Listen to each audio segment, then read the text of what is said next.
Hi, thank you for joining us, guys. I'm Dr. Neecey Hudson, Chair of Head Medicine Initiative.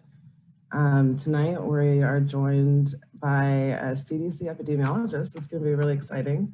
Our talk tonight is It's a Crisis, and we're going to be discussing the impact of the pandemic and minority communities. As always, we have our policy chair, Jonathan White, joining us this evening, and our other fellow MIT alum, our honored guest, Doug Slaughter. He's a CDC epidemiologist. And I know that's something that we're all sort of familiar with, that term in a way, because we've seen enough outbreak movies, but I thought maybe you could start by just giving us a sense of like what you do within the organization and sort of more broadly how the CDC, its role in society, what that is. Sure. So I work with the CDC Foundation, and I like to think of it as the nonprofit branch of the CDC. And so I'll say a little bit about both. So the CDC itself, its focus is on health, American health, and reducing disease burden here in the States and abroad, because that also affects what happens here at home. So, whether it's, infectious diseases like Zika or COVID or West Nile or other more preventable diseases like cardiovascular disease and hypertension and diabetes. Their focus is on doing the research and doing the science to try to understand how to reduce the incidence of those diseases and how to reduce mortality associated with that. So, and the foundation, which is a little different because, it's not a government-funded organization. It's a nonprofit organization, which makes it a bit more agile because you don't have all of the regulatory hoops that you have to jump through with the CDC. So it was created in Congress back in '95 and funded privately. And so they can do things and be a little bit more agile than the CDC proper can in response to things like crises like COVID, including hiring,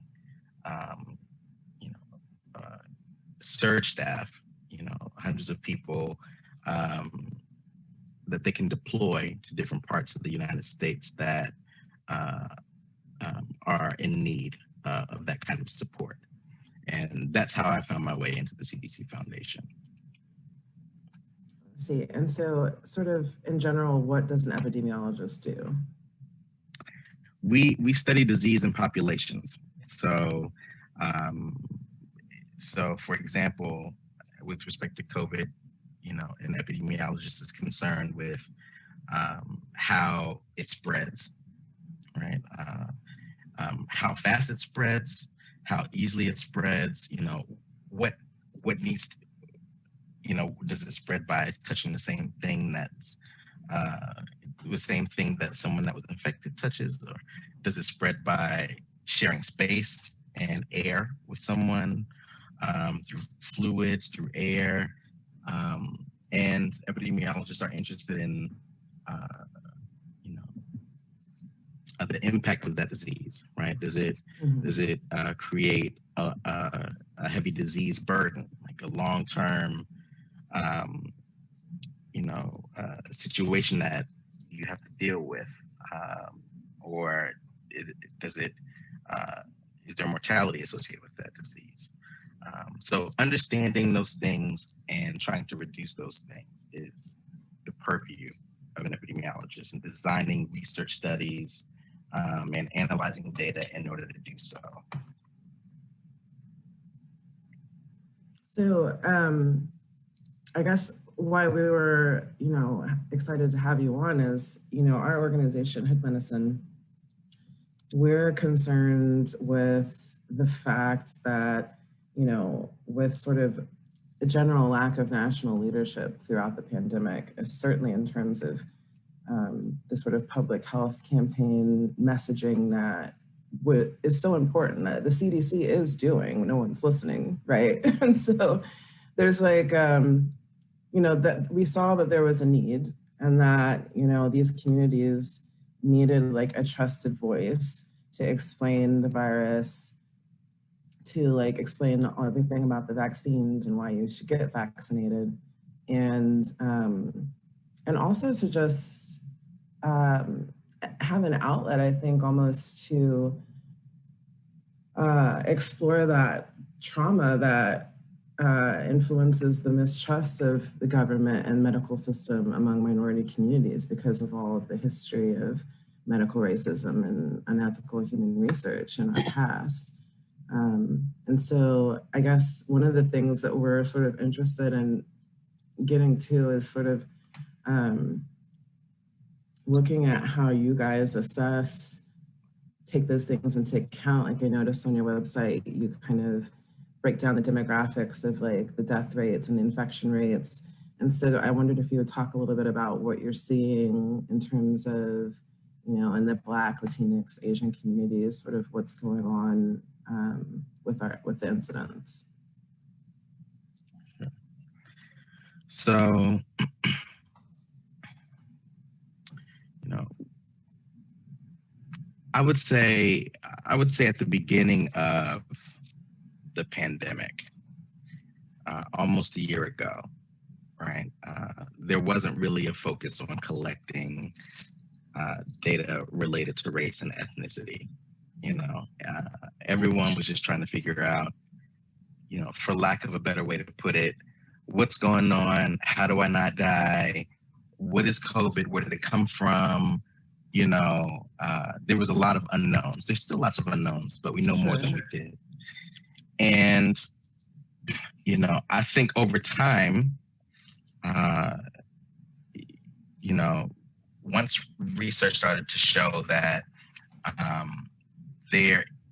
that people of color, you know, Black people, people of Asian descent, you know, American Indian, Alaskan Native, Hispanic populations, you know, experience the incidence of this disease differently, meaning, you know, for the case of, you know, Black people and Hispanic people, you know, we get COVID at higher rates, and we experience severe forms of the disease at much higher rates, right? So it's somewhere around almost 4 times the rate of white individuals that get hospitalized for COVID for Black people, and we die, you know, from COVID almost 3 times the rate, and that's really striking. And you know, once you start to see a couple of studies that shed a light on that, then people start to pay attention. And so now we're getting race data from, and when I say we, I mean we as a people, you know, there's more race data available from each state, right? There's still a lot of, you know, blank, you know, people that don't always fill that information out, but we know a lot more about it than we used to, enough to say definitively that, you know, Black people are hospitalized at higher rates, you know, Hispanic people are hospitalized at higher rates, and we die at higher rates from COVID. And that impacts a lot in terms of how you need to deal with the response and how you navigate the response, and what you should pay attention to. So what do you think are some issues related to the incidence of COVID and the incidence of worst outcomes from COVID that Black and Latinx communities face? What do you think are some of the issues that are present in our community that drive those rates to be higher than rates in other communities? So we struggle a lot with health disparities in general, right? So, and what I mean by that is, you know, there's an unequal burden of disease, you know, with respect to things like diabetes, hypertension, you know, asthma, you know, morbid obesity, kidney disease, liver disease, you know, for Black people than it is for other folks. And those things make it easier for COVID to wreak havoc on your body and to, you know, contribute to more severe outcomes, whether, you know, you end up in the hospital or whether, you know, you succumb to COVID. And, you know, a pandemic like this really sheds a light. I mean, these didn't just happen. These have been ongoing for a long time. And, you know, there's whole areas of research dedicated to trying to understand health disparities and reduce, you know, the gap, the disparities gap. But, you know, COVID shows you just how wide that gap is. You know, with respect to, you know, higher incidence of getting the disease, and I should qualify this, right? So you might look at the numbers and say, oh, well, you know, I'm seeing higher numbers of white people that identify as white on the website as compared to Black or Latinx or what have you. And that may be true. But, you know, when you consider the number of, like, the population of the country, right, and the portion of the country that identifies as Black or Latinx or what have you as compared to white, Black people are disproportionately represented in those hospitalization numbers and in those death numbers, right? So that's how we know that there's, you know, a greater disease burden for people of color. And aside from, you know, some of those, you know, the diseases that I mentioned that, you know, contribute to more severe, you know, courses of COVID, you know, you look at things like, you know, urban centers and how people get around, right? If you live in a place where you take the bus to get to work, or you know, you share transportation, then your risk of exposure is going to be higher than if you have a car that you drive just yourself to get to and fro every day. You know, whether your neighborhood, if you share housing, you know, all of those things contribute to the incidence of the disease, and you can see those differences, you know, by race. So, yeah, it seems like a lot of the disparities are kind of obviously related to socioeconomics in some respects. And, you know, that's when we first started talking about starting Hood Medicine, that was one of our biggest concerns, because we felt like the only sort of official line of messaging was like, try to stay home and keep your masks on. And it's sometimes really impractical for impoverished communities, for communities of color who are very interdependent on multiple households for like childcare and food. And, you know, we just have different ways that we interact with the people in our, what we now know as social bubbles, you know, as opposed to maybe people who have a more insular nuclear family unit, you know what I mean? Like, and we know that that's one of the most heartbreaking tragedies, deliberate tragedies, I might add, of the entire global response, is that we're sacrificing millions of people for the conveniences of the haves, right? Because, you know, there's so many people that are in this category who are poor, don't have choices, and they can't go 5 minutes without risk of exposure.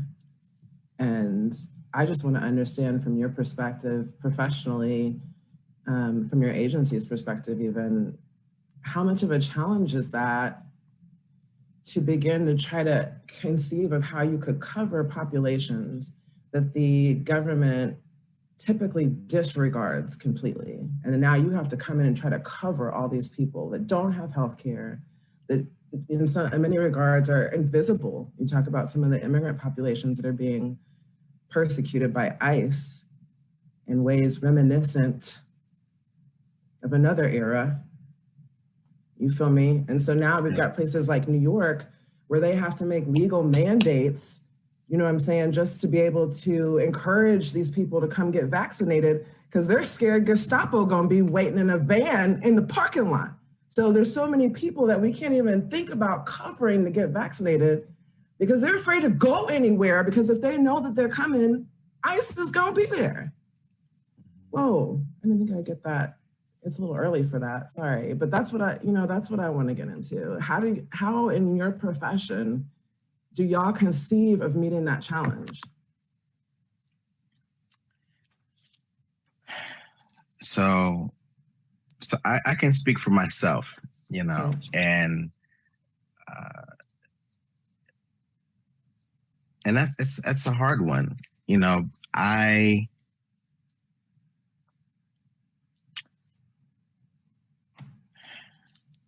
it's a lot to overcome, right? You're not, so fighting COVID is hard enough. Okay. Period. And, you know, you layer that on top of, you know, the history of inequity and wrong that, you know, people of color have faced, that make it harder to protect them with interventions that would be helpful, like, you know, things like Tuskegee and, you know,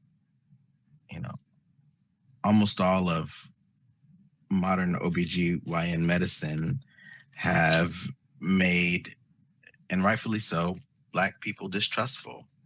Mm-hmm. And even though that's true and it's understandable,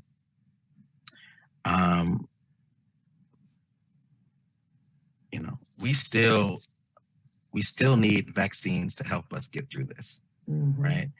We still have to listen to the public health measure recommendations to help protect ourselves to get through this. And I don't know that there's a great answer. I think there's, you know, work that people are trying to do to get the point across. And really that looks like people like me, you know, people like y'all, having conversations with people, you know, to help them understand the science, to help them to answer whatever questions they might have, and to explain that, you know,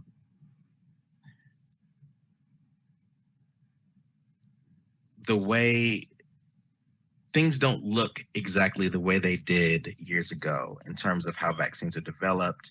There's better checks and balances, you know, that help protect marginalized communities. There are people that look like us that sit, you know, on these committees, these independent committees that evaluate how safe and effective a vaccine is. There are people that look like us that work at the bench to develop these vaccines, that are gonna help protect us. There are people that look like us. Shout out to Dr. Kizzy. Hey, and that's part of it. Having people that look like you that are part of the process that you can trust and believe in. And that's not, I don't know that that's something that a major organization like the CDC can bottle and package and roll out as a marketing tool to reach marginalized communities. I could be wrong, but it's kind of hard to do. The work is, I think, for the most part, incumbent upon us. And who I mean by us, I mean people of color that work in STEM, people that can help translate science where it needs to be translated, people that, have stake. I often, over the past several months have responded to group texts from my auntie and them who have questions, who they heard from someone that, this might be 5G related, and they have questions. And so, but they know me because, one of them, used to feed me growing up. So they'll trust what I have to say. And I think that is how we've done a lot in our community to achieve a lot of aims, including how we built the civil rights movement and used it to achieve, the gains that we did. That was built from the ground up in, barbershops and nail salons and churches, at dinner tables, through conversations, through, this kind of interaction. And, I think that it's, even though the medium might look a little different, Zoom on or Facebook Live, I think that the same spirit of that is present and is what will be needed to help people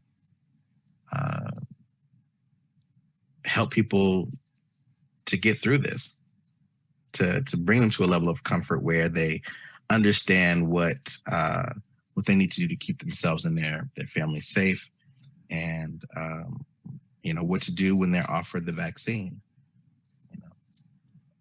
Two questions for you, Doug. One is more personal, and I'll do that one at the end. And I don't know if you can answer this other question, but do you know whether or not there are efforts from the CDC or the CDC Foundation to interface with organizations that have touch points in these underserved communities? The Urban League, various small neighborhood clinics, the NAACP, fraternities and sororities, Lucha, NESB, any organizations like these that can help channel messaging to these communities so that we can sort of get rid of some of these myths that are being sent via text from aunties to, uncles and grandmas and cousins and whatnot. Do you know if there's any resources in the organizations to try to do things like that? The short answer is I don't know the details. I don't know the details of them, but there is a focus on community partners. That's as much as I know. I don't know what that messaging looks like, nor do I know really how effective it's been.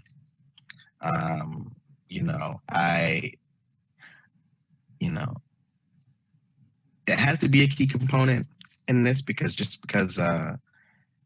public health interventions don't work if you can't engage meaningfully with the people that need to adopt them, right? Mm-hmm. And that's like a core tenet of public health and a core tenet of epidemiology and health education and communication.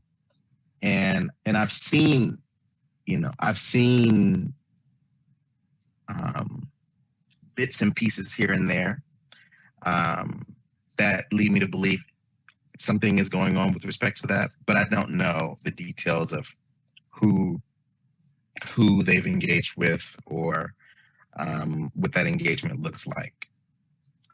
Yeah. And the second question was, as a young Black man in an organization like the CDC Foundation, is there an extra level of responsibility you feel or pressure you feel because of the discord between our communities and organizations like the CDC itself and government and health agencies? Do you feel like you have to work harder to make sure that our communities are represented in the figures and the information that you're working with on a daily basis?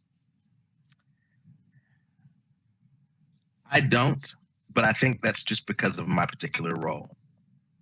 I fully expect that is true.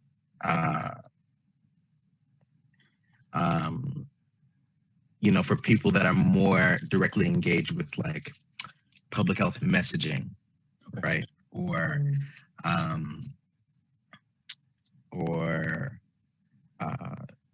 helping to foster community partnerships like that I alluded to, or maybe some of the people analyzing data that saw how many rows of missing data there were with respect to race and ethnicity, and maybe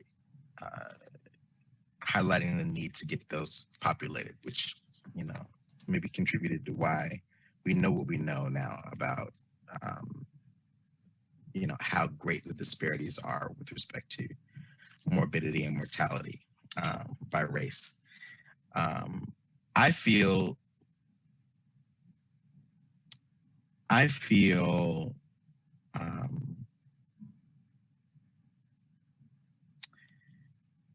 the urgency I feel is kind of outside of that, right? Because I am a Black man, because I have a Black son, because I was born to a Black woman, all of these things motivate me to work harder at what I do. So the data I look at, the people that I work with, to improve the quality of the data and,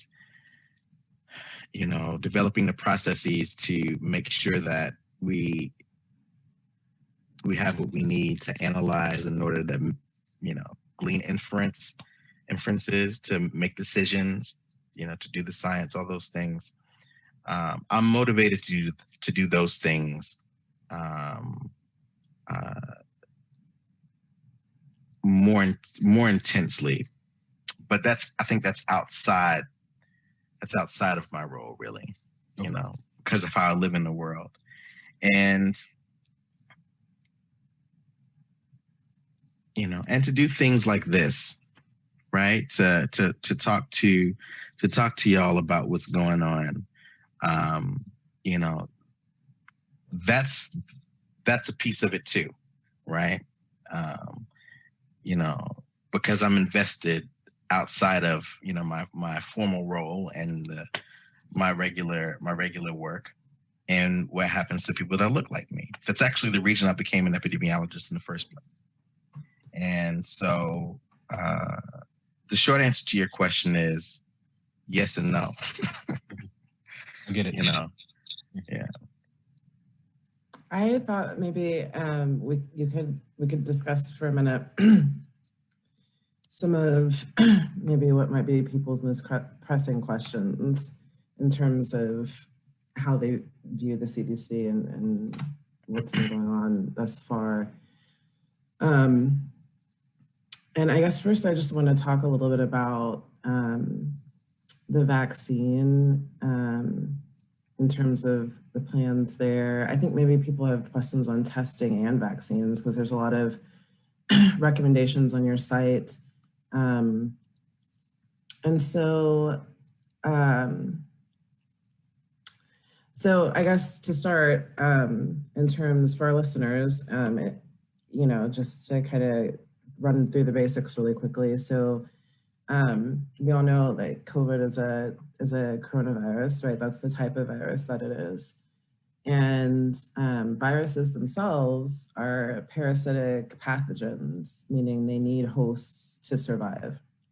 And typically, they are just a little bubble of protein, and inside is either a piece of DNA or a piece of RNA or a couple pieces of RNA.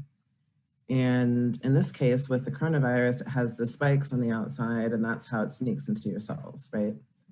And so that spike protein, though, is also its calling card, right? So that's how your immune system is able to recognize what it is when it gets messages from your cells that they've been infiltrated.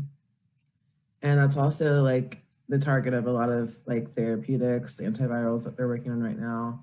And it's obviously the biggest sort of piece of what the vaccine really is, right? Because the vaccine, which is a messenger, which is made of messenger RNA, is essentially a little code that will give that you'll give to your cells that tells it to produce that little spike protein or a little piece of it, right? And then stand on top of your cell and throw a huge party, tell everybody to come and be like, guys, look at this. This is new, okay? We need to file it in the lymph nodes, you know what I'm saying, with everybody that remembers. So the next time we can make some antibodies and just go take care of it as soon as we see it, right? And so that's essentially what happens when you get that shot. You get the injection in your arm, and it's the muscle cells that get that message, and they're the ones that throw the party to show everybody what COVID looks like. And I guess I'll back up a little bit and talk about testing first, because there's a couple recommendations on the CDC site. And I don't think that maybe a lot of people have a good sense, like we all have a kind of sense that we'll just, if you are feeling sick or that you've been exposed, to go try to, find the testing center, which in a lot of states is like a drugstore like CVS, Rite Aid. A lot of them are doing testing for people who don't have access to healthcare at no cost. And then you can also, obviously, for people who do have access to healthcare, can just contact your physician. But I wanted to talk a little bit about on your site how they indicate that there are like the two types of tests, right? There's the antibody test and the viral test, which tests for the virus's RNA, right, in this case. And so I thought maybe we could just start by talking about what the difference is and why we do each. Yeah. So, that's a great question. So the viral test, so let me start with the antibody test, because there's two parts to the viral test. Right? So I loved your story. That's what happens, right? When you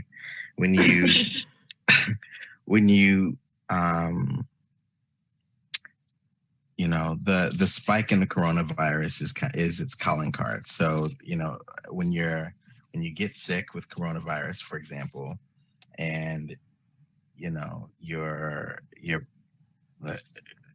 Lord willing, let's say if you have a mild infection and you recover, your body has dealt with the virus, right? And in doing so, it is communicated to the rest of your body that if y'all see this spike, it's got to go because it's going to cause problems, right? and it tells antibodies, creates antibodies so that they know when that they can identify that spike. Well, the antibody test, that's what the antibody test is, right? So that second test, it looks to see if your body has antibodies, if it has those things that help identify coronavirus, right? Mm-hmm. If it sees those, then it's it's likely you already had coronavirus, right? You had it already.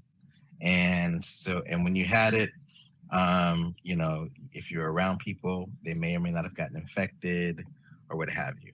So it's kind of, it's a test that's not helpful in the moment, right?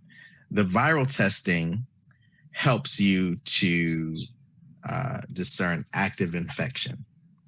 And that's helpful for a lot of reasons. Number one, it's helpful to know if you're sick and can make other people sick, right? In order to, you know, I'm sure by now people have heard a lot about contact tracing and, you know, all these things. Well, the only way you can contact trace is to know the window within which you need to account for who you've been in contact with, right? And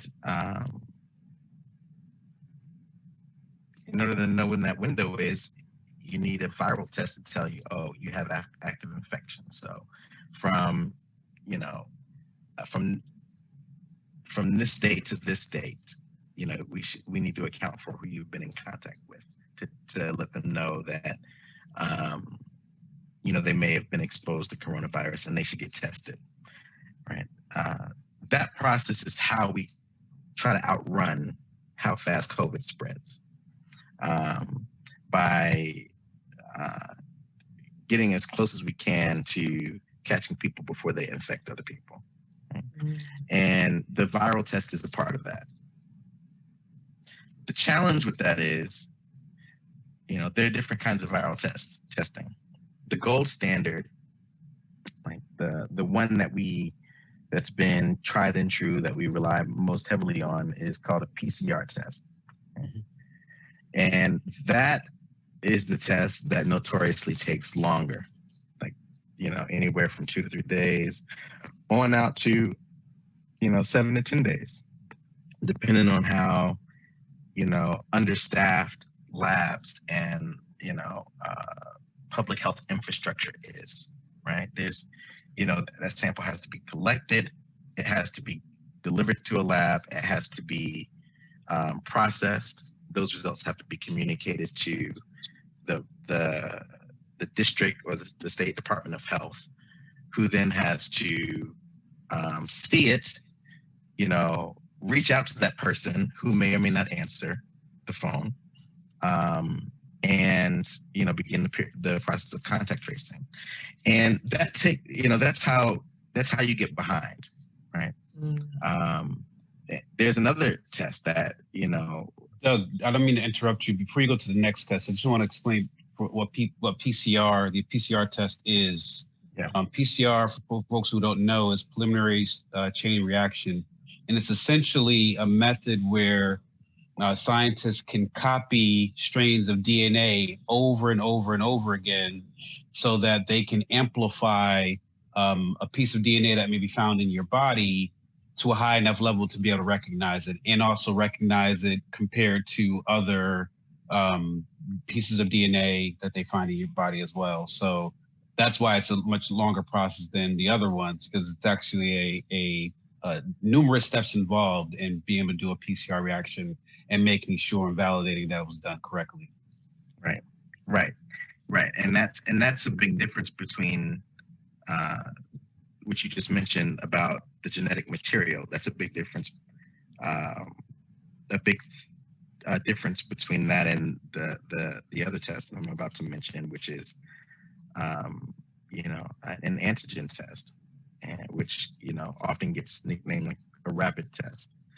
And, you know, those are the tests that, you know, maybe take like 15 minutes, you know, in the doctor's office or in a long-term care facility. And it's not looking for that same genetic sequence. It's just looking for some of the hallmark proteins or, you know, other signifiers. Yeah. And it's helpful. You know, it's not as good in terms of how well it distinguishes, you know, coronavirus as the PCR, but it's very helpful, and it's part of the, I mean, it's part of the toolkit, right? Because you get the results faster. But there's pros and cons, there's strengths and weaknesses to each. So it's not either or. You have to take a both and approach to it. And one could get, what you're alluding to essentially is that there can be false positives and false negatives with some of these tests, right? And I think a lot of times what happens with the antigen test is people may get false positives. But if you get a false positive, you can then go and get a PCR test, which can confirm or deny whether or not you actually still have COVID. So when you mention that it's an and type of proposition, that these tests, it's not an either or, it's an and, they do work in conjunction with one another, and you should be interested in getting whatever test is available to you in your area, because either way, you're coming closer to an answer of whether or not you've been exposed or currently are contaminated with the virus. Yeah, that's right. I have a question about the contact tracing. Once again, continuing this theme of how in the world you're covering invisible populations and things like that. But, I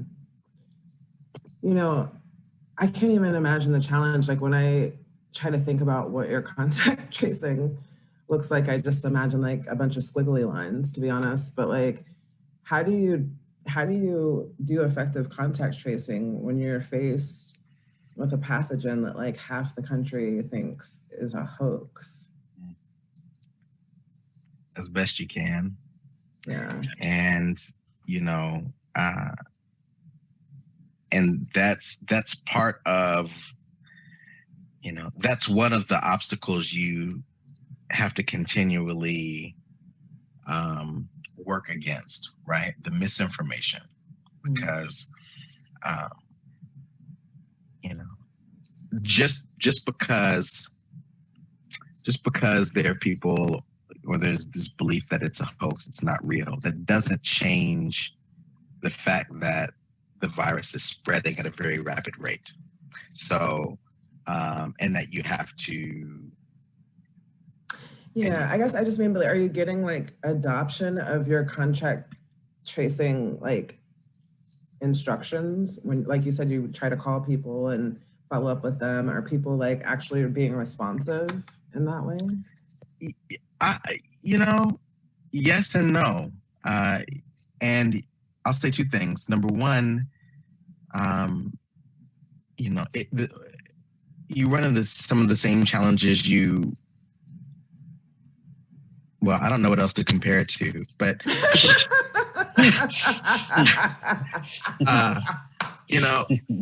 people don't answer numbers that they don't know. Most people don't. Oh, right? Yeah, and I just, like, the last 2 weeks, I live in the state of Georgia. Last 2 weeks, actually, that's for the last several months, I've ignored a lot of calls because of the sheer volume of election related calls I was getting. I almost bought RoboKiller. It was that bad. But people don't answer calls that they don't know. That's the one thing. They may return a voicemail, if there's one that you leave, which contact tracers do, or maybe a text, which contact tracers use, and they even use snail mail, but that's not ideal because it takes a while, right? Yeah. So it's expensive. It's right. So you do what you can, and and try your best to get ahead of it. And you mentioned invisible populations, and I think that's very interesting because to be honest, and that can mean a lot of things. Sure, it could mean people with disabilities. It could mean immigrants who are disenfranchised completely. Right. Yeah. Native American populations. Thank you. Yeah. On reservations. Indigenous. Yeah. Mm-hmm. Yeah. And I think. Oh, and for that matter, inmate populations. We haven't even gotten to that, but please continue. and I happen to know that there because right now my work, I'm embedded in the Georgia response, and I know that there are people that are dedicated to each of those things, like migrant farm workers, or inmate populations, Okay. or at schools. That's a whole nother group, and each of those gets like a special attention, right? Okay. It doesn't make it any less difficult. There's still, all the other hurdles you have to overcome to reach people and effectively contact trace. And people have become a lot more receptive to, sharing some information that help tracers to do their job as the pandemic has raged on, because they've probably heard about it from their friends. But things like the hoax and conversations like that just add to what you have to overcome in order to do so, to trace and intervene against COVID effectively. Mm-hmm. Yeah. Doug, I wanted to ask you whether or not in your work you analyze or look at or research some of the historical work that's been done by the CDC or the CDC Foundation around other viruses and vaccine programs and viruses. In particular, I'm wearing my Walk America shirt from March of Dimes. Yeah. The March of Dimes, I used to work on the board or was a board member for the Massachusetts chapter, and the March of Dimes was heavily involved in the vaccine program and developing a vaccine for polio. And I think we can all say that was probably the last large-scale successful vaccine program the United States had. Since then, I think the largest other viral disease epidemic we faced was probably the AIDS epidemic in the 80s and early 90s. So I'm wondering whether or not you have any historical perspective on both of those eras and how that compares to the obstacles that you have to deal with what's going on with COVID, the misinformation, the people who don't want to get the vaccine, people who don't want to do testing or talk to contact tracers. Is there any relation between any of those eras?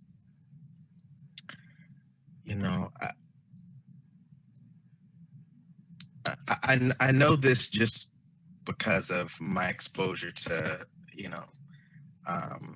maybe things that I've read out in the world, but, and not necessarily in my role as an epidemiologist right now. But, there was a lot, especially with the AIDS epidemic, there was a lot of there was, number one, misinformation, that's one, and stigma, right? That really got in the way of anything that anyone tried to do. It made fighting the AIDS epidemic that much harder. The stigma. And people would go get tested, but never even find out the results, right? Because of that stigma. Yeah. And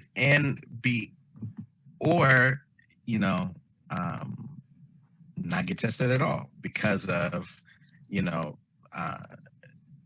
the stigma associated with, even needing to get an AIDS test, right? Sure. And that was also during a time where, homophobia was much more rampant than it is right now. Much more rampant. Not by much. Right. Much.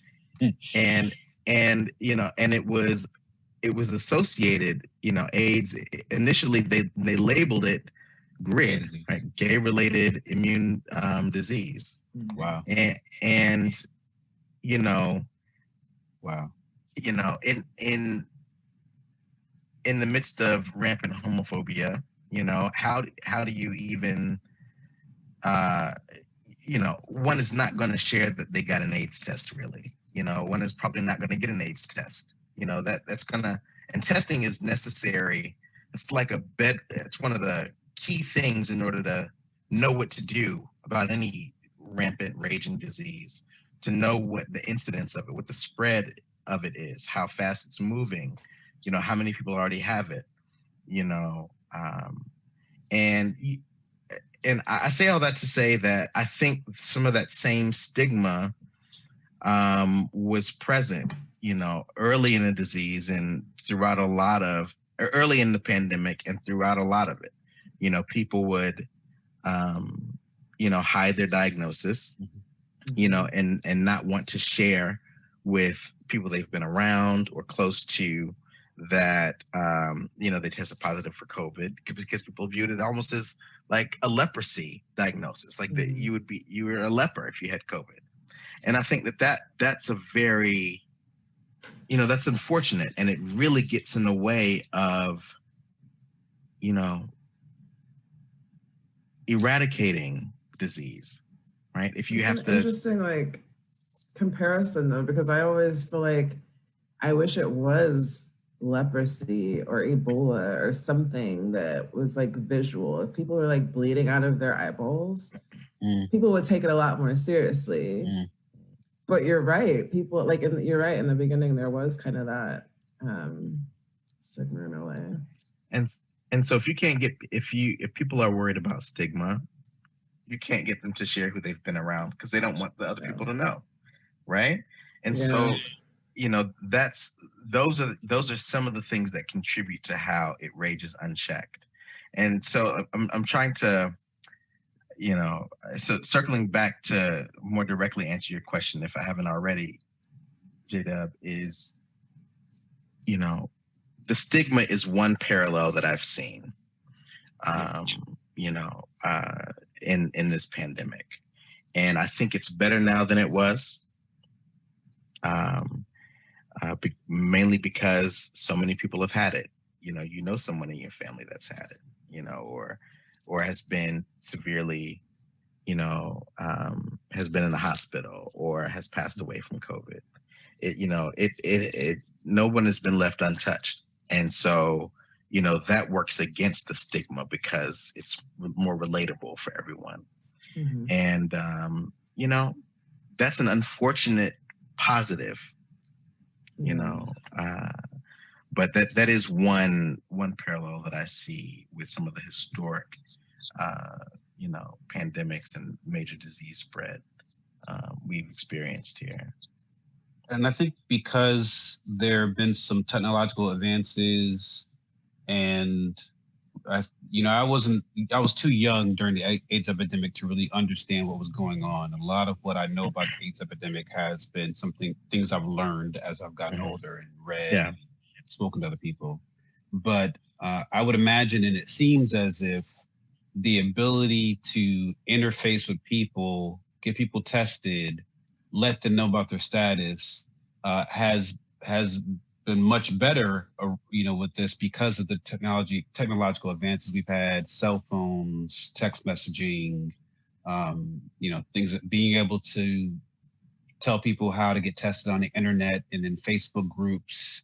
So I think we've definitely been lucky as a country, because we have all these tools we can use now that we didn't have back during the AIDS epidemic. Sure. Yeah.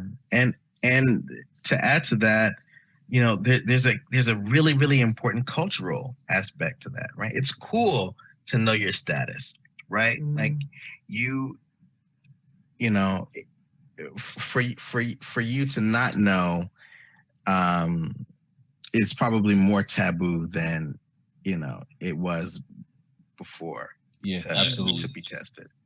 And I've seen I've known too many people actually at this point in time who caught COVID, and the moment they get the diagnosis, they almost tell everybody. Sadly, I have COVID. Whereas I would assume and be very comfortable in assuming that absolutely wasn't the case during the AIDS epidemic. I'm not sure people were shouting from rooftops that they had AIDS. Because I think for a lot of people, they also realized that, you know, COVID could lead to death sentence, but AIDS almost definitely wasn't a death sentence for most people back in that time. Mm-hmm. Yeah. In terms of, you know, we're talking about sort of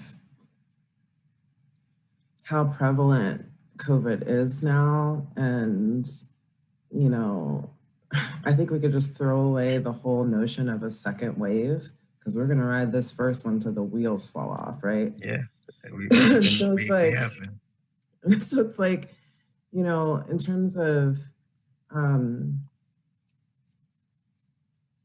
even though, I just want people to understand that even though at this point we all do know maybe more than a couple of people in our social circles who have either been exposed or been infected, and maybe by the time, you know, things really get going with vaccination rollouts, you will have been infected, I will have been infected, I don't know. But even if you have been infected before, it doesn't necessarily mean that you have protection. You know, there are some viruses like the chickenpox, for example, where you might get exposed once and then you're good for your whole life, right? But that's not the case with COVID. Those memory cells that come to the party, you know, to in a normal, natural infection, all of that party and everything happens normally, right? And so all of those memory cells that come to try to check out what's going on with that virus, it's almost like they come to the party and have a little too much to drink, you know, because by the time they get back to the lymph nodes, sometimes they don't remember what COVID looked like. And then the next time you get infected, it's almost like you got infected for the first time all over again. You know, like people who are naturally infected are not retaining that immune memory over time. So even if you've been infected, it is still imperative for you to get vaccinated, because right now there's not, for example, a vaccine that's been approved that's safe for children. Mm-hmm. So if you have children in your family and elderly people and other people that are contraindicated to get it right now, you really need to think about protecting everyone in your household. And I guess, you know, I feel like, you know, the CDC has been trying to stress this, but, you know, it's hard. It's just been really hard with, you know, the political climate to drive that messaging home, and why it's so important for people to get vaccinated, because the notion of herd immunity, you know, it hinges on vaccination. Herd immunity is dependent on vaccination. Now, if we were talking about chickenpox, you know what I'm saying? That wouldn't necessarily be the case. That chickenpox is dependent on exposure, right? You go expose yourself to chickenpox, you get it, you suffer through it, your body has what it needs to fight it off for the rest of your life. COVID is not the same, nor should you want to go get exposed to COVID, because like we were saying, it could be a deadly disease, at the very least, serious long-term side effects to multiple organ systems. And the thing about vaccination and herd immunity is that we can never achieve herd immunity if we all don't get vaccinated. Right now, when no one has been exposed to COVID, because it's completely new in its existence within the human population, anytime you're in a herd or a crowd of people, if there's one or two infected people in that herd or that crowd, there's nothing protecting you from getting infected. You know, like whoever that person standing next to you could get infected, and before you know it, spreads through the whole crowd.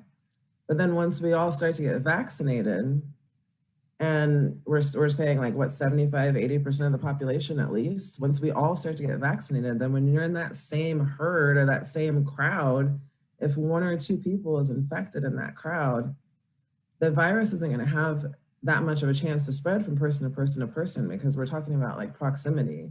You know what I mean? Like vaccination protects anyone in that crowd who hasn't been vaccinated could be protected because of proximity. Because if I'm vaccinated and I'm standing right next to the person who's infected, and someone who's not vaccinated is a couple people over and it doesn't spread my way, That's how the protection is passed along to the vulnerable and the unvaccinated, which right now is all of our children.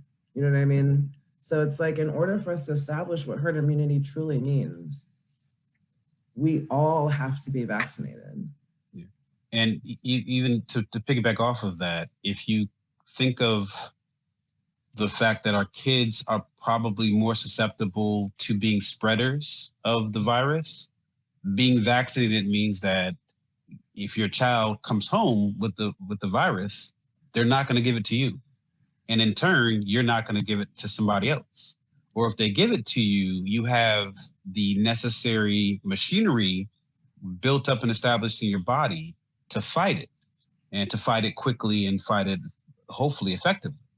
Mm-hmm. So that vaccination message has to be, stressed on so many levels, because as you said, Dr. Hudson, it's not just about you.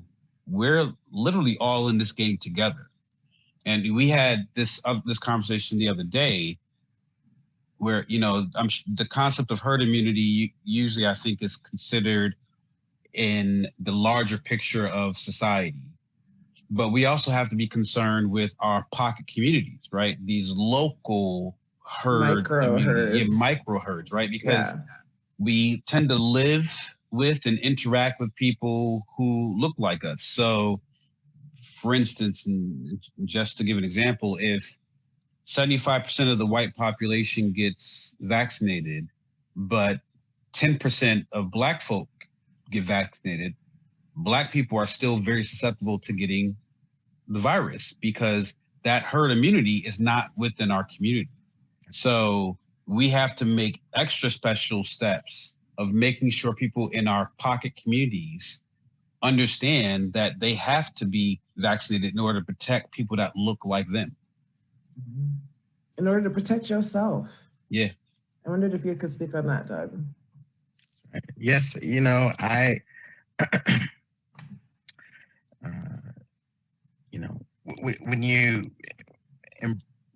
you brought this up, one of the first things I thought about was, when my son was born, right? And I learned that, because I didn't think about it before, that he couldn't get some of the vaccines that he needed because his immune system was not developed enough to, respond to it. And, so essentially, in order to protect him from things like, flu. And flu. And I don't know if H1N1 or that's coming up in my mind as something that was around when he was born, or, to protect him from, all of the virulent diseases that he, through no fault of his own, could have been exposed to. I had to make sure and, my parents, my siblings, all of his aunts and uncles that might want to love on him were vaccinated as a way to insulate him, right? So he could not be vaccinated, but I had to make sure everyone around him was vaccinated as a way to protect him. Yep. And, that's a very salient example of how herd immunity is supposed to work, right? You vaccinate yourself and the people that can be vaccinated in order to protect those that might not be able to be vaccinated, who you love and adore and want to protect, right? And that's part of the strategy. And you're right. It's not you don't achieve that through natural infection. You just can't do that because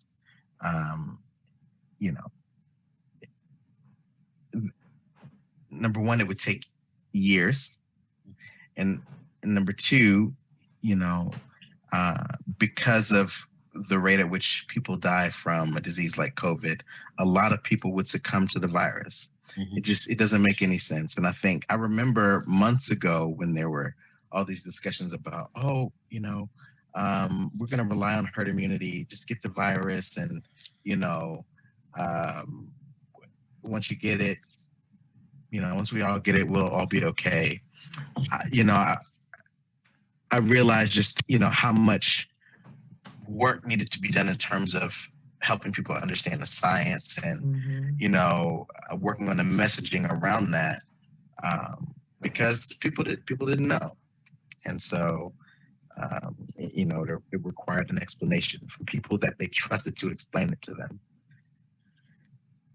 So it's an important distinction, because I think, for a lot of people,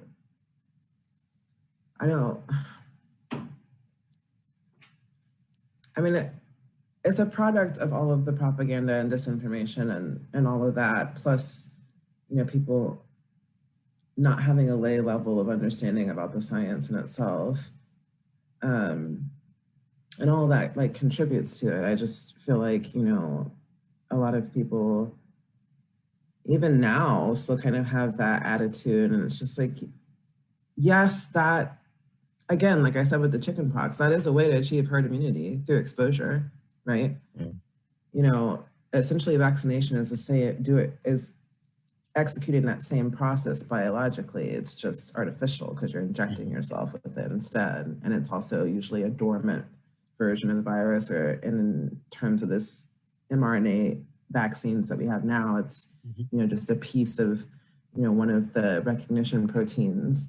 But I think a lot of people, definitely don't understand that establishing herd immunity in that way is only practical if the infection doesn't result in serious illness. Yeah.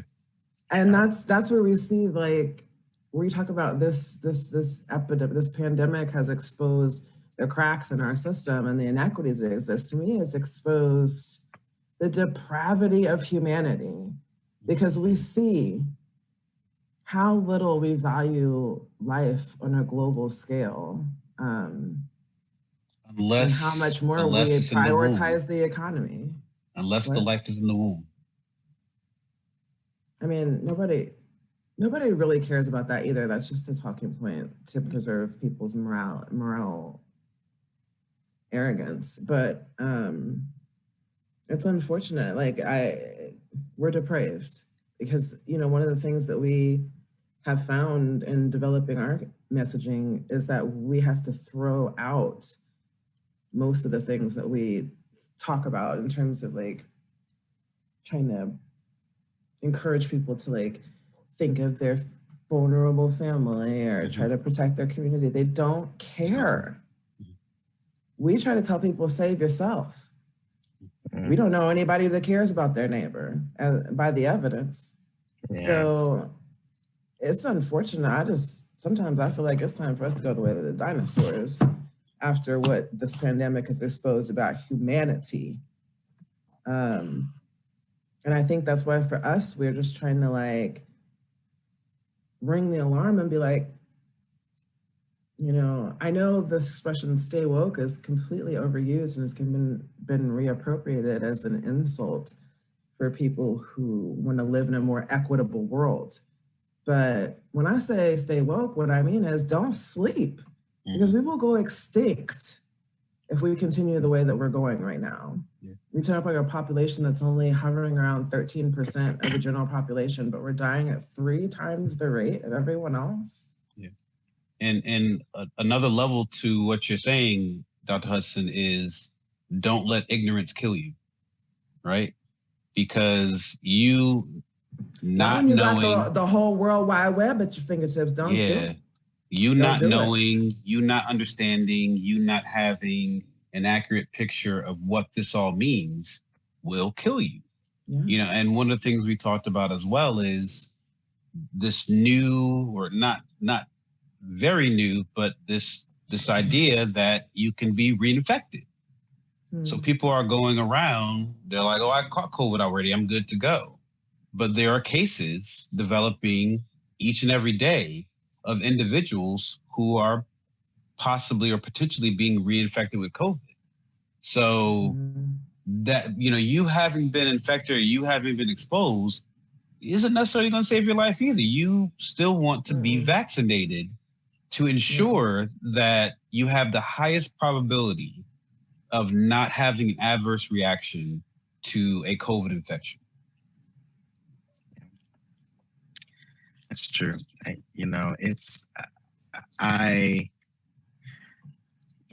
I'm glad you touched on the inconsistent immune response that might happen when you're infected with COVID. And because I have personally seen, instances of, COVID reinfection. And,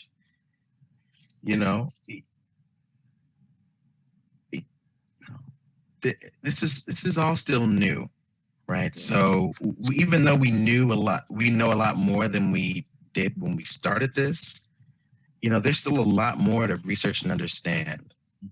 And you don't want to be in a situation where you have a false sense of security because you were previously infected by COVID and you recovered, and you decide that, okay, it's okay for me to, it was okay for me to go see, my elderly grandmother and grandfather, for New Year's or what have you, because I'm not going to give it to them because I already had COVID back in the summertime. It would be a tragedy to find out that you could still spread the disease even after having had a previous infection, because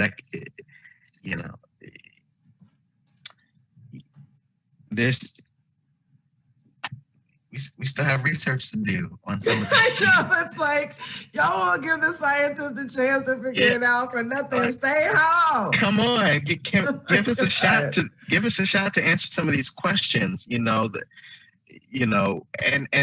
help us protect you and your family and ourselves and our loved ones and everyone in the meantime while we try to better understand this.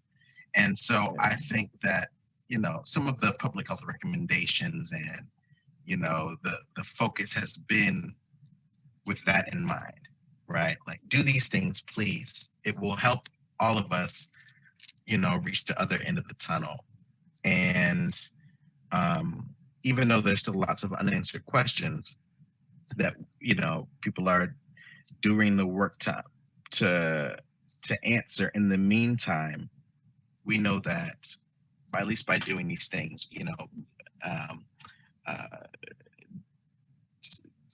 maintaining social distance and not sharing, inside space with people that are outside of your bubble, stay outside. If you have to see someone, have to see them, wear a mask, be 6 feet apart, and do it outside. Send them a message in a bottle, a carrier pigeon, anything. I will spring for the stamp myself, and so,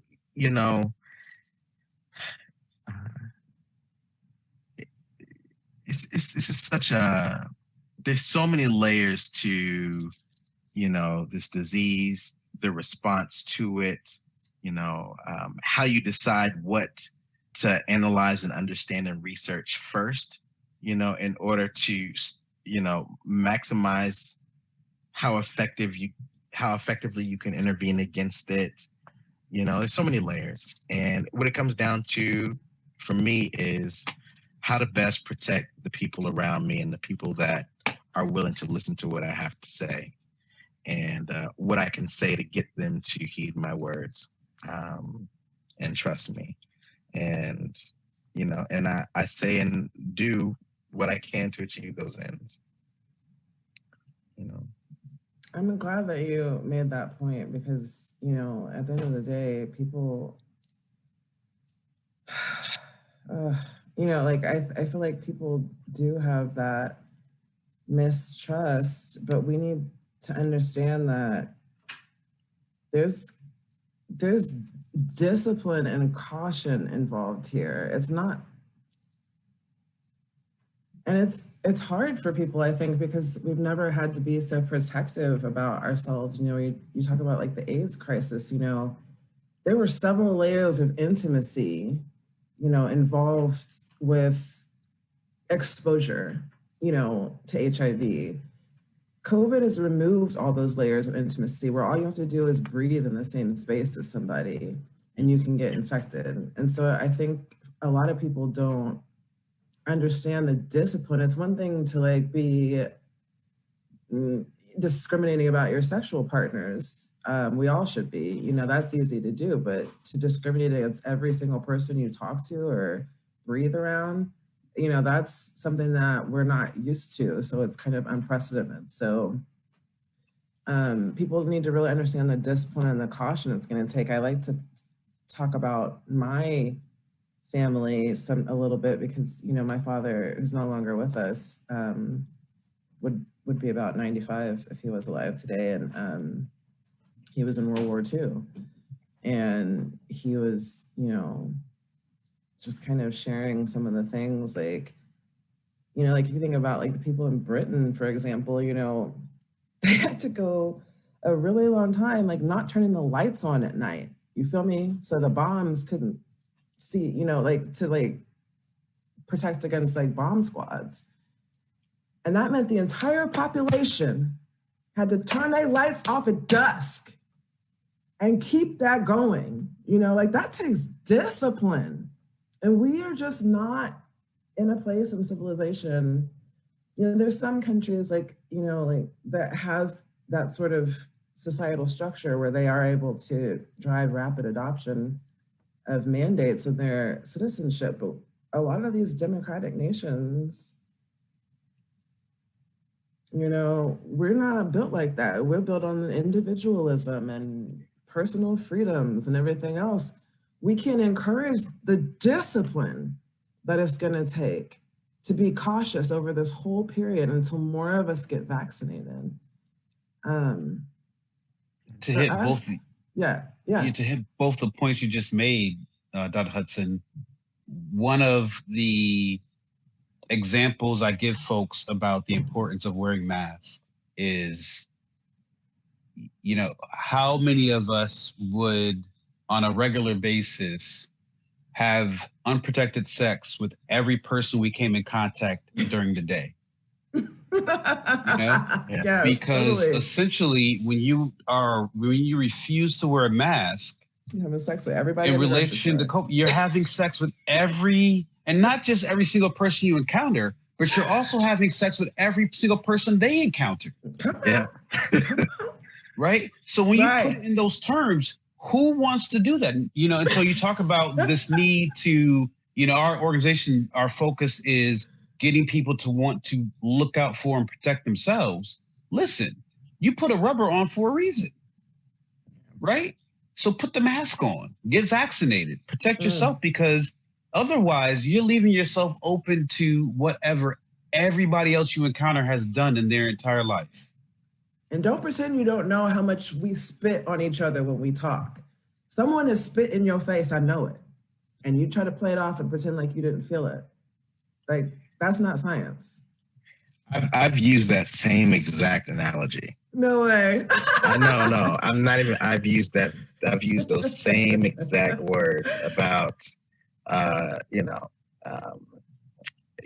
about unprotected sex and spreading STDs with respect to COVID. I've used that same analogy, and to mixed result. I've gotten mixed results with that, but you said something, about discipline, and I want to speak to what what underlies the need for that discipline now, and it's COVID fatigue. People are tired. I feel like you're about to come with a word. Come on. So there are a couple of things to this. Number one, people are tired of COVID, right? They're tired of, the havoc it has wreaked on their lives. how it has disrupted their regular, way of life, how it is, upended their sense of what family looks like and how family convenes and communes. It's taken, loved ones and shattered families in that way. And for some people, they they don't want to deal with COVID anymore, and so they, as an act of, I don't know what it is. It is defiance. It's almost like, I'm not going to be ruled by fear type of, yeah. They do what they want to do, and convene and congregate and go out and do things. I see it all the time. Yeah. And, though that behavior, it's still happening within a context of this, very rapidly spreading pandemic. Nothing has changed. Mm-hmm. Just the sentiment and the tolerance of what's required to, survive, through something like this. That is what has changed, and that has been something I've seen people struggle with. I don't have the answers for this because, this is a unique situation. I don't know that. I've not seen, how people, what the best practices are for people to respond to a persistent pandemic, and, it persists because of a vacuum at the beginning, where concentrated effort and direction and decisive action could have really curtailed what this could have looked like, right? Yeah. And now it has gone on, and whatever the next solution, whatever the solution will be, come mid-January, when a new administration takes office, will have to entail overcoming COVID fatigue, which is rampant.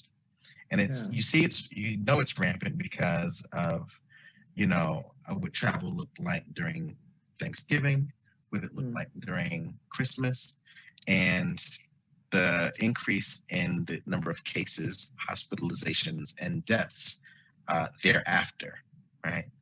And to bring this back to marginalized populations, if you think about who's likely to have to share space, not everyone is able to own their own home and isolate in their own space, right? A lot of people have to have roommates or live in congregate settings, and that's disproportionate with people of color and minorities. And so in those instances, it doesn't matter how disciplined you yourself might be, because the choice and the, what control you might have over how risky you're willing to be, with respect to catching COVID, is taken out of your hands. It hinges also on the discretion of your roommate or the person you live in, you live with, and share space with. And, and that can be defeating too, right? For people, for the most disciplined, to not be able to feel like you can't protect yourself because of your circumstance and things that are well beyond your control. And I bring that up because it pertains to some of the plight that many, marginalized communities are in, and some of the struggles that some people are grappling with right now. Right. So it really underscores the dire importance of vaccination. Because as we're seeing now, because of the people who don't have choices, first of all, because of all of y'all that won't sit at home who do have choices, okay, let's lay some blame squarely in your hands, but also because of the people who don't have choices in this world and the way that we have still insisted on them continuing to carry the damn near free labor burden of the entire world and to keep going out here and serving us chai lattes and whatever else we want as a convenience in exchange for an unlivable wage and no access to healthcare. You know, we've gotten to the point where it's just, like you said, like it's a wrap, it's out of control. There is no control coming. And here's what we're seeing because of that, because of the way that viruses work, because those spikes around the coronavirus in particular help it sneak into your cells. What its aim is, once it get inside your cells, is to basically take over. It takes your copy machine, it makes its own copies, it induces your cells to stop working for you and start working for it, start making the proteins it wants and it needs to make more viral particles that you then sneeze on everybody wherever you are with no mask on or the mask hanging off your nose. And that's how it continues to propagate. But here's the thing, because they don't really have their own cell machinery and they have to hijack yours to do what they need to do, there's a lot of errors that can happen when our cells are copying its transcript, right? In particular, this coronavirus, you know, does have a gene editor, so it helps kind of correct a lot of those mutations. So it's not mutating as rapidly as like the flu virus, for example, or certainly not as rapidly as HIV, which is almost completely elusive at this point because of how much it mutates and evades the immune system within your cells. It's super covert action going on over there. The coronavirus is a little bit more stable in that sense. However, because the entire population, and we're talking about what, 7.8 billion people at this point, won't do what we asking people to do and give us a chance to figure it out, we're starting to see these mutant variants pop up here and there. We've already heard about the UK variant strain that is now here in several states. Now we're hearing about this South African variant, which is really troubling.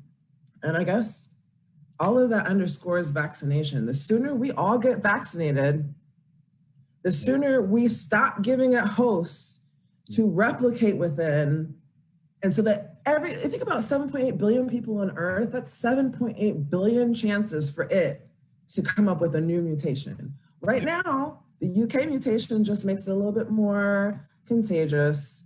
Right now, the South African variant is sort of changing the spike protein in a way that helps it evade antibodies.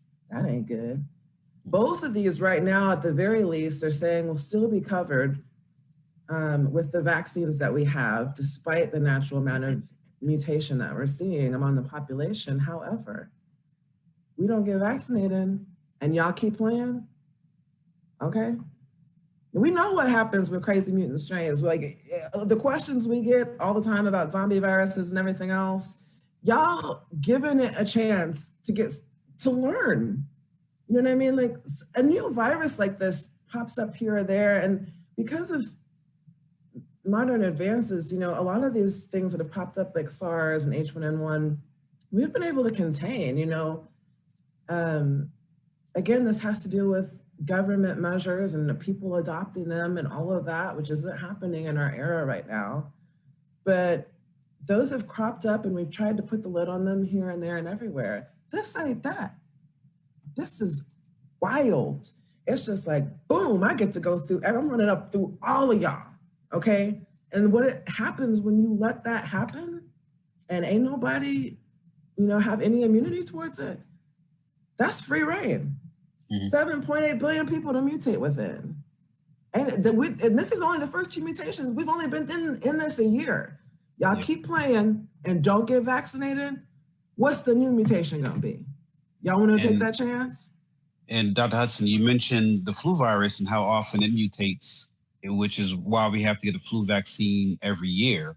Mhm. If more people believed in vaccinations and got the flu vaccine, we'd have less opportunity for the flu to mutate and less incidence of people being infected by the flu, right? Again, I point to the polio vaccine.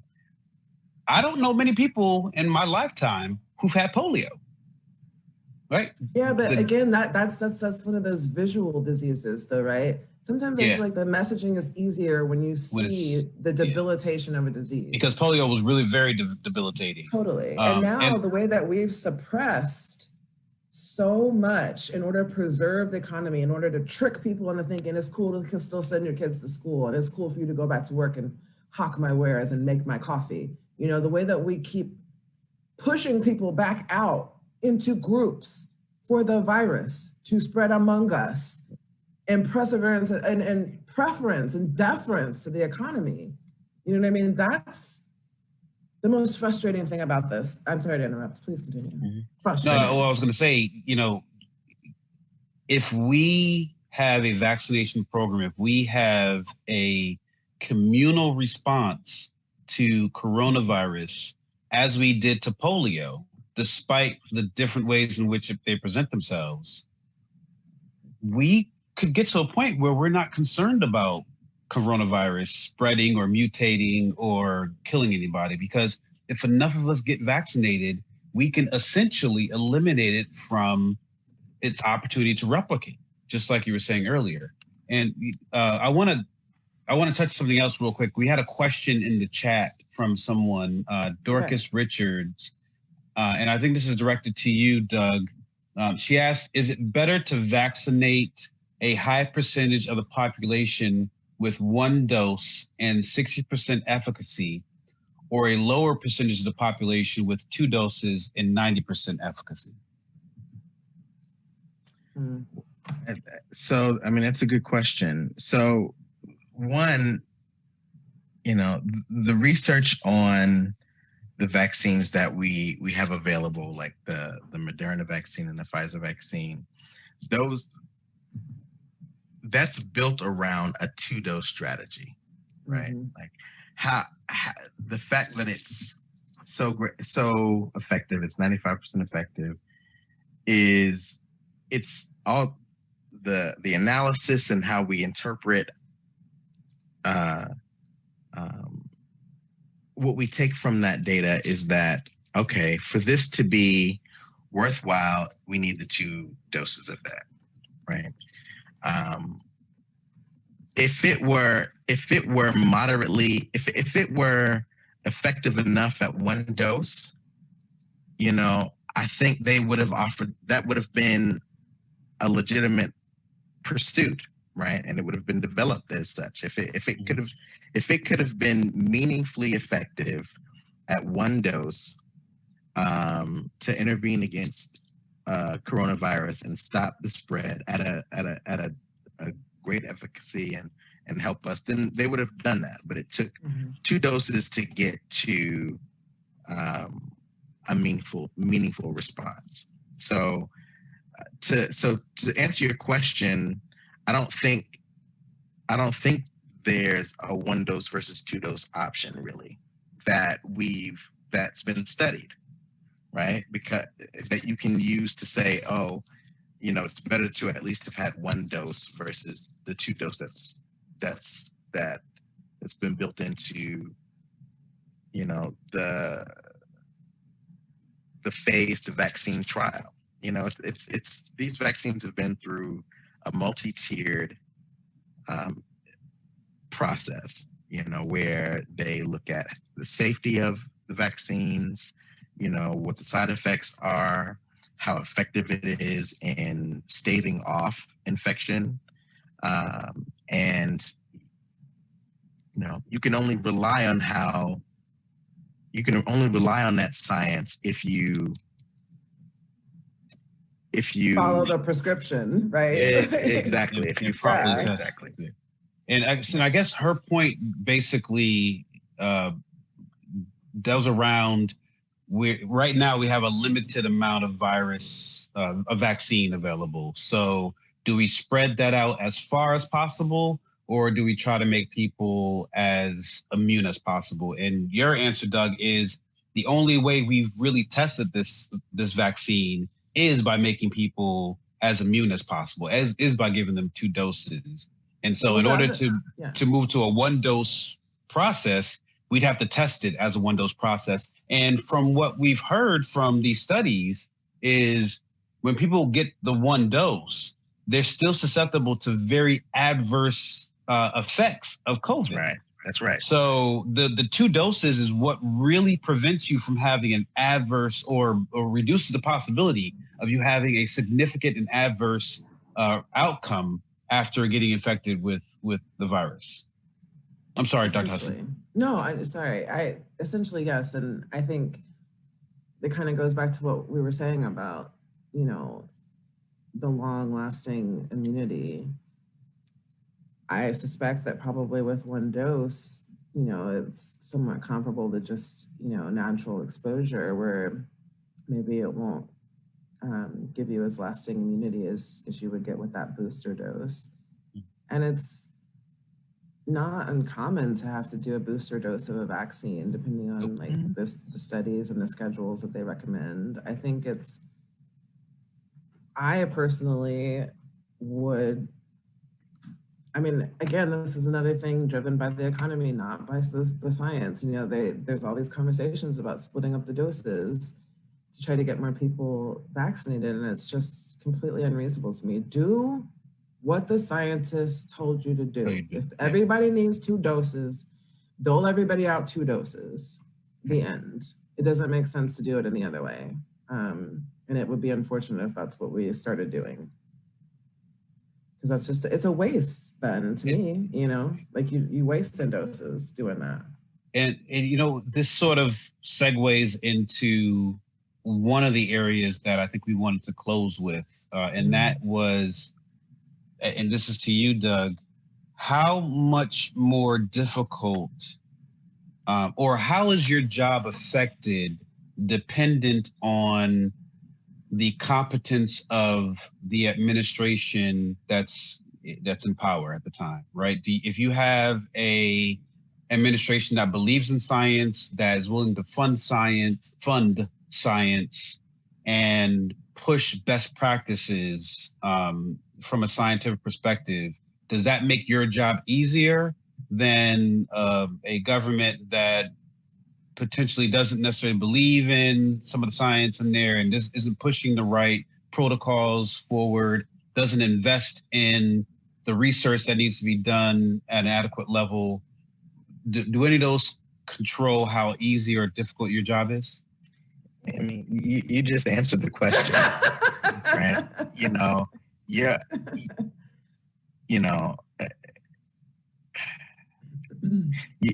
To do the science is one thing, right? To have the funding necessary to do the science is beyond. That's an administrative thing. What the science says and what to do about it. Epidemiologists can do research, right? We can make the recommendations. We can tell you, based on the data, we know that, these are the things that will help reduce, the mortality rate and help it will keep more people from getting sick. Whether or not that translates into any policies or mandates or recommendations or what have you is purely dependent upon the priorities of the administration and, what their values are. So, whether they could choose to listen and adopt strategies that will, that will reduce, mortality and morbidity, or they cannot. And, it depends on whether or not you believe what scientists have to say, whether you care what scientists have to say, and whether what is politically expedient matters more or less than what will help people. Those are all factors, and they all contribute to how easy or how difficult my job is, or any other public health, scientist's job is, because we can collect and research and analyze data till we're blue in the face. But that doesn't necessarily mean, people will listen to what we have to say. Yeah. So it's critical to have buy-in from administration, at the municipal level, at every level, the state level, at the federal level, and it determines, especially with the pandemic, you need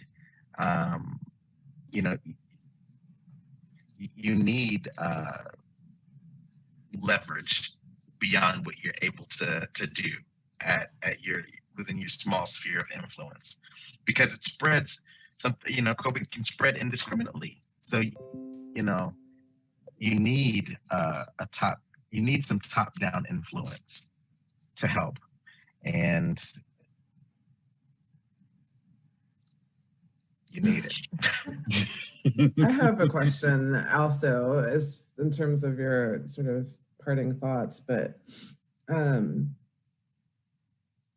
terms of, we know that the rollouts are starting now with some of the priority tiers and whatnot. And I guess,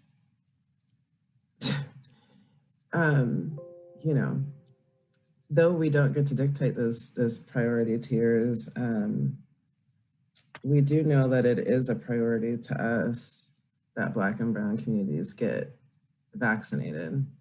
And so I want to ask you, what is your message to those Black and Brown communities about this vaccine, despite everything that they have faced and are facing with the medical system that they suffer under in most cases? My message is, my name is Doug. Okay. I was born a Black man. Okay. I'm an epidemiologist by training. All right. I love my people. I love, and I'm not going to say or promote anything that is going to hurt people that look like me. I'm just not going to do that. The reason I became an epidemiologist is because I wanted to make sure that there was someone who can ask the research questions and analyze the data that can answer questions that would help things that disproportionately affect people like me, things like hypertension and cardiovascular disease. I wanted to know how to do that research to answer those questions myself, because I have a vested interest. Right? And because that is what begat my journey into public health, I would not say or promote things that would go against that. I love my people. Okay. And I want us to make it to the end of this. And to do so, we have to make sure that when the vaccine is available, we get it. Okay. It is, to me, it is self-love.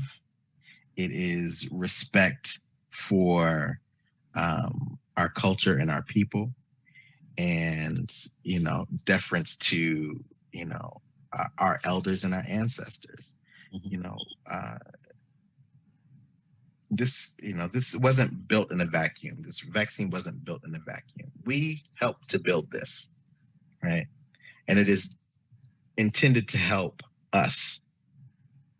And we have struggled with a lot in this country, right?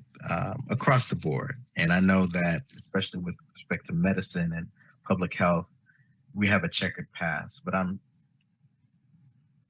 things are not as bad as they were.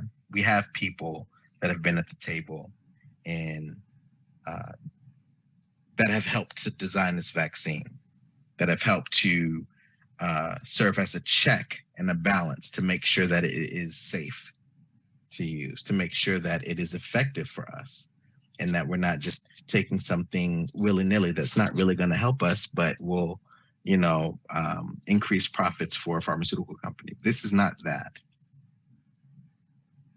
This is part of what we need to get to the end of COVID. And I want to see all of us there. And to do that, we need to take the vaccine. That's my message. Thank you. Thank you so much. And thank you for joining us. It's been a pleasure. And we might be recruiting you at some point.